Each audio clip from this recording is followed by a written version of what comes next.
ఒకసారి ఊహించండి. మీరు ప్రశాంతంగా మీ ఇంట్లో నిద్రపోతున్నారు.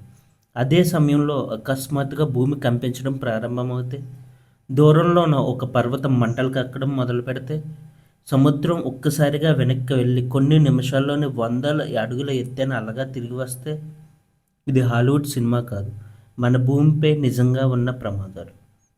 భూమి తన 4.5 బిలియన్ సంవత్సరాల చరిత్రలో ఎన్నో సామూహిక వినాశనాలను చూసింది.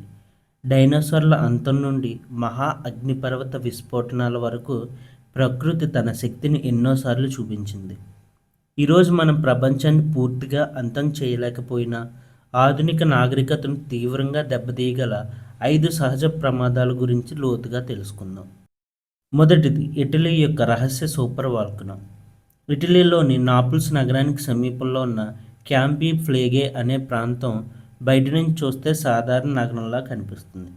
కానీ దాని కింద భూమి లోతుల్లో వేల ఘన కిలోమీటర్ల మాగ్మా దాగి ఉంది. ఇది సాధారణ అగ్నిపర్వతం కాదు. ఇది సూపర్ వాల్కనో. సాధారణ అగ్నిపర్వతం పేలితే లావా బయటకు వస్తుంది. కానీ సూపర్ వాల్కనో పేలితే వేల క్యూబిక్ కిలోమీటర్ల బూడిద, వాయువులు, వేడి రాళ్ళు ఆకాశంలోకి ఎగిరిపడతాయి. సుమారు 39,000 సంవత్సరాల క్రితం ఈ ప్రాంతంలో జరిగిన క్యాంపెయిన్ ఇగ్నింబెరైట్ పేలుడు ఐరోపా చరిత్రలోనే అతిపెద్ద అగ్నిపర్వత విస్ఫోటనాల్లో ఒకటిగా భావిస్తారు. ఆ పేలుడు తర్వాత బూడిద రష్యా వరకు చేరింది. ప్రస్తుతం శాస్త్రవేత్తల ఆందోళనకు గురిచేస్తున్న విషయం ఏంటంటే 2005 నుండి భూమి నెమ్మదిగా పైకి లేస్తుంది. ఆ ప్రాంతంలో ఇప్పటికే మీటర్ల స్థాయిలో మార్పులు మొదలయ్యాయి. ప్రతి చిన్న భూకంపం అక్కడి ప్రజల్లో భయాన్ని పెంచుతుంది. ఒకవేళ భారీ విస్ఫోటనం జరిగితే మొదట నాపుల్స్ నగరం ప్రభావితమవుతుంది. తర్వాత విమానయానం ఆగిపోవచ్చు. యూరప్ మొత్తం బూడిదతో నిండిపోవచ్చు. అక్కడ వ్యవసాయం దెబ్బతినవచ్చు. సూర్యకాంతి తగ్గి ప్రపంచ ఉష్ణోగ్రతలు పడిపోవచ్చు. దీన్నే వాల్కనిక్ వింటర్ అంటారు. ఇక రెండవది అమెరికా పశ్చిమ తీరంలోని మెగా ఫాల్ట్. సముద్రం కింద కనిపించకుండా దాగి ఉన్న ఒక రాక్షసుడు. అదే క్యాసేడియా సబ్డక్షన్ జోన్. ఇది ఉత్తర కాలిఫోర్నియా నుండి కెనడా వరకు దాదాపు 1000 కిలోమీటర్ల పొడవున విస్తరించి ఉంది.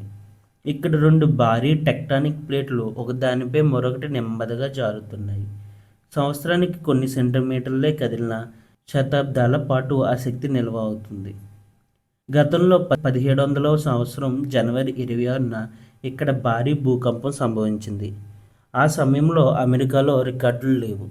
కానీ వేల కిలోమీటర్ల దూరంలోనే ఉన్న జపాన్లో ఆ సమయంలో వచ్చిన సునామీ ఆధారంగా శాస్త్రవేత్తలు ఆ భూకంపాన్ని గుర్తించారు. ఒకవేళ ఈ టెక్టానిక్ ప్లేట్స్ మళ్ళీ విరిగితే మ్యాగ్నిట్యూడ్ 9తో భూకంపం వచ్చే అవకాశం ఉంది. రోడ్లు చీలిపోతాయి, వంతెనలు కూలిపోతాయి, విద్యుత్ వ్యవస్థలు పనిచేయవు. ఆ తర్వాత కొన్ని నిమిషాల్లోనే భారీ సునామీతో తీరాన్ని తాకుతుంది. అమెరికా అత్యవసర విభాగాల అంచనా ప్రకారం లక్షలాది మంది ప్రభావితమయ్యే అవకాశం ఉంది. అమెరికాతో పాటు ఆ సరిహద్దులో ఉన్న చాలా దేశాలు దీనితో ప్రభావం చెందే అవకాశం ఉంది. ఇక మూడవది ఎల్లోస్టోన్ సూపర్ వాల్కనో. భూమిపై ఉన్న అత్యంత ప్రసిద్ధ సూపర్ వాల్కనో ఏది అంటే దాదాపు అందరూ చెప్పే పేరు ఎల్లోస్టోన్. ఇది అమెరికాలోని వయోమింగ్ రాష్ట్రంలో ఉంది. ఇక్కడ గీజర్లు, వేడి నీటి బుగ్గలు అందమైన పర్యాటక ఆకర్షణలు. కానీ అవి ఒక భారీ మాగ్మా వ్యవస్థకు సంకేతాలు. భూమి కింద 600 క్యూబిక్ కిలోమీటర్ల పైగా కరిగిన రాళ్ళు ఉన్నాయి. గత 2.1 మిలియన్ సంవత్సరాల్లో 3 భారీ విస్ఫోటనాలు జరిగాయి. చివరిది 6.4 లక్షల సంవత్సరాల క్రితం జరిగింది. ఒకవేళ మళ్ళీ ఈ సూపర్ ఎరప్షన్ జరిగితే అమెరికాలోని అనేక రాష్ట్రాలు బూడిదలో కప్పబడిపోతాయి. విమాన ఇంజన్లు పనిచేయవు. సూర్యకాంతి తగ్గుతుంది. పంటలు నాశనం అవుతాయి. ప్రపంచ ఆహార సరఫరాపై ప్రభావం పడుతుంది. అయితే శాస్త్రవేత్తలు చెబుతున్న ముఖ్య విషయం ఏమిటంటే ప్రస్తుతం ఎల్లోస్టోన్ పేలే సూచనలు లేవు. కాబట్టి ఇది రేపే పేలిపోతుందని భయపడాల్సిన అవసరం లేదు. ఇక నాలుగవది లేక్ నయోస్.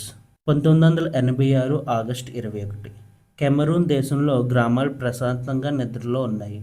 రాత్రి సమయంలో సరస్సు అడుగున పేరిపోయిన కార్బన్ డయాక్సైడ్ ఒక్కసారిగా పేలుడుతో బయటికి వచ్చింది. ఫర్ ఎగ్జాంపుల్ మనం ఒక సోడా బాటిల్ని ఒక్కసారిగా ఓపెన్ చేస్తే దాని లోపల నుంచి గ్యాస్ ఎలా వస్తుందో అలా కొన్ని లక్షల టన్నుల వాయువు ఈ చెరువులోంచి బయటకు వచ్చింది. కార్బన్ డైఆక్సైడ్ గాలి కంటే బరువైనగా ఉంటుంది. అందుకే ఇది నేల మీదే ప్రవహిస్తుంది. ప్రజలు నిద్రలోనే ఊపిరాడక మరణించారు. ఎటువంటి శబ్దం లేదు, ఎటువంటి హెచ్చరిక లేదు. ఒక్క రాత్రిలో 1700 మంది పైగా మరణించారు. ఇది చరిత్రలో అత్యంత భయానక సంఘటనల్లో ఒకటిగా నమోదైంది. ఒకవేళ ఇది మళ్ళీ పునరావృతం అయితే కెమెరూన్ దేశంలో ఈ ప్రాంతాలు చాలా వరకు దెబ్బతింటాయి. అంతేకాకుండా ఆ లక్షల టన్నుల గ్యాస్ కార్బన్ డైఆక్సైడ్ పర్యావరణంలోకి వస్తే అది పర్యావరణాన్ని చాలా ముప్పు చేసే ప్రభావం ఉంది. ఈ సంఘటన తర్వాత శాస్త్రవేత్తలు ప్రత్యేక పైపులు ఏర్పాటు చేసి సరస్సులోని వాయువును క్రమంగా విడుదల చేస్తున్నారు. ఇక 5వది మెగా సునామీ ప్రమాదం. సాధారణ సునామీ గురించి మనందరికీ తెలుసు. కానీ మెగా సునామీ అంటే ఒక భారీ పర్వతం లేదా ద్వీప భాగం సముద్రంలో కూలిపోతే అసాధారణంగా పెద్ద అలలు ఏర్పడవచ్చు. కనరీ దీవుల్లో లా ప్లామా అగ్నిపర్వతం గురించి కొన్ని అధ్యయనాలు ఇలాంటి అవకాశం ఉందని సూచిస్తున్నాయి. కొంతమంది పరిశోధకుల ప్రకారం భారీ కొండచర్య సముద్రంలో పడితే వందల మీటర్ల ఎత్తైన అలలు ఏర్పడవచ్చు. అయితే చాలామంది శాస్త్రవేత్తలు ఈ ప్రమాదాన్ని అతిశయోక్తిగా భావిస్తున్నారు. కానీ చరిత్రలో మెగా సునామీలు జరిగిన ఉదాహరణలు ఉన్నాయి.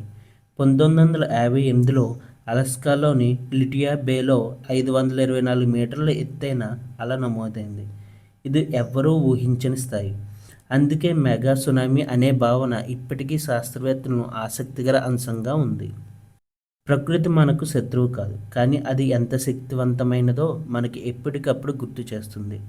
క్యాంఫీ ఫ్లేగి, కాస్కేడియా మెగా ఫాల్ట్, యెల్లోస్టోన్, లేక్ నయోస్ మరియు మెగా సునామీ ఇవన్నీ మన భూమికి ఇంకా ఎంత అద్భుతంగా, ఎంత ప్రమాదకరంగా ఉందో చూపిస్తున్నాయి. వీటిలో ఏ సంఘటన మీకు అత్యంత భయానకంగా అనిపించింది? కామెంట్లో చెప్పండి. ఇలాంటి డాక్యుమెంటరీ వీడియోలు మీకు నచ్చితే లైక్ చేయండి, షేర్ చేయండి, సబ్స్క్రైబ్ చేయండి. మరొక అద్భుతమైన చరిత్ర లేదా ప్రకృతి రహస్యంతో త్వరలో కలుద్దాం.